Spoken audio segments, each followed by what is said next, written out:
Chapter 11 Adverbs.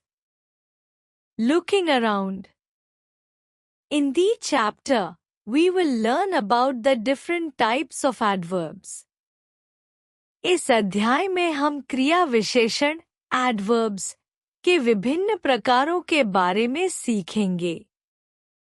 यह पंक्ति बताती है कि इस अध्याय में हम क्रिया विशेषण के बारे में जानेंगे जो क्रियाओं के अर्थ को और विस्तार से बताते हैं। Read the following sentences.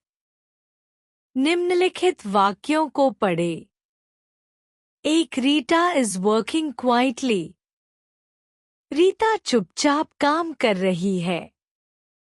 यह वाक्य quietly चुपचाप का उपयोग करता है जो यह बताता है कि रीता काम किस तरह कर रही है। Though the dog jumped joyfully. कुत्ता खुशी से कूदा।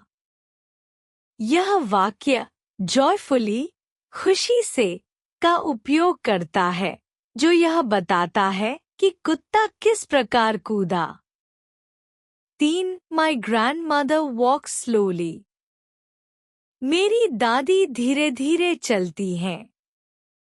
यह वाक्य slowly धीरे धीरे का उपयोग करता है जो यह बताता है कि मेरी दादी कैसे चलती हैं। 4. The horse runs fast. घोड़ा तेजी से दौड़ता है। यह वाक्य फास्ट तेजी से का उपयोग करता है जो यह बताता है कि घोड़ा कैसे दौड़ता है। 5. The sun is shining brightly. सूरज चमक रहा है। यह वाक्य brightly चमकते हुए का उपयोग करता है जो यह बताता है कि सूरज कैसे चमक रहा है। In the above sentences, the words quietly, joyfully, slowly, fast, and brightly show how the action is done by adding more to the meaning of verbs. ऊपर दिए गए वाक्यों में quietly, joyfully, slowly, fast और brightly शब्द यह दर्शाते हैं कि क्रिया verb को किस प्रकार किया गया है जो क्रिया के अर्थ को और विस्तार से बताते हैं।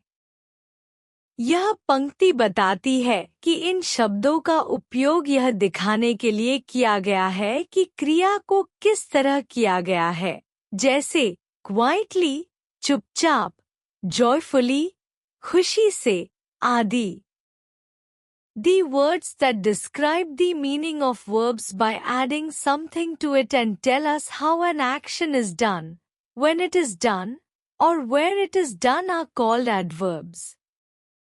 वे शब्द जो क्रियाओं के अर्थ को विस्तार से बताते हैं और यह बताते हैं कि कोई क्रिया कैसे, कब या कहाँ की जाती है, उन्हें क्रिया विशेषण adverbs कहा जाता है। यह पंक्ति बताती है कि क्रिया विशेषण adverbs वह शब्द होते हैं जो क्रियाओं के बारे में अधिक जानकारी प्रदान करते हैं, जैसे क्रिया कैसे की जा रही है, कब की जा रही है या कहाँ की जा रही है। Remember it. Adverbs are able to answer the questions like how, when, and where. क्रिया विशेषण adverbs उन सवालों का उत्तर देने में सक्षम होते हैं जैसे कैसे, कब और कहाँ। यह पंक्ति यह समझाती है कि क्रिया विशेषण adverbs ये सवालों के जवाब देते हैं जैसे कैसे, कब, कहाँ आदि। Adverbs are modified adjectives. क्रिया विशेषण विशेषण adjectives के रूप में संशोधित होते हैं। यह पंक्ति यह बताती है कि क्रिया विशेषण विशेषण के रूप में संशोधित होते हैं, जैसे क्विक जल्दी से बना, क्विकली जल्दी से। Formation of adverbs from adjectives. विशेषण से क्रिया विशेषण बनाना. Most adverbs are formed by adding ly at the end of an adjective. अधिकांश adverbs क्रिया विशेषण adjectives विशेषण के अंत में ly जोड़कर बनाए जाते हैं. यह पंक्ति बताती है कि अधिकांश क्रिया विशेषण ly जोड़कर विशेषण से बनाए जाते हैं. Adjectives adverbs. Sweet sweetly, blind blindly, quick quickly, recent recently, careful carefully, neat neatly, gentle gently, clear clearly, rude rudely, smart smartly. यह तालिका दिखाती है कि विशेषण के अंत में ly जोड़कर हम क्रिया विशेषण एडवर्ब्स बनाते हैं, जैसे केयरफुल सावधान से केयरफुली सावधानी से बनता है.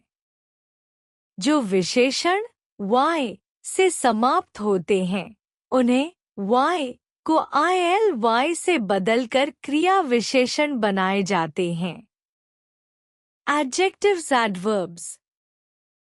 Heavy heavily, easy easily, angry angrily, day daily, merry merrily, happy happily, lucky luckily, busy busily, lazy lazily, steady steadily. यह तालिका बताती है कि जब विशेषण y से समाप्त होते हैं तो इन्हें ily से बदलकर क्रिया विशेषण बनाए जाते हैं, जैसे heavy भारी से heavily भारी रूप से और easy आसान से easily आसानी से बनता है. निष्कर्ष.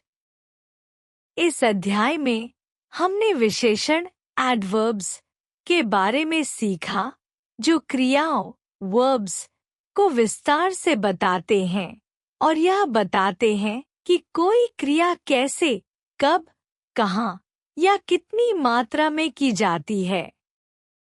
अधिकांश विशेषणों को संज्ञा से ly जोड़कर बनाया जाता है, जैसे क्विकली क्विक से, केयरफुली केयरफुल से. इसके अलावा जो विशेषण y से समाप्त होते हैं उन्हें ily में बदला जाता है, जैसे heavily heavy से और happily happy से. विशेषण क्रियाओं को स्पष्ट और विस्तृत रूप से व्यक्त करने में मदद करते हैं.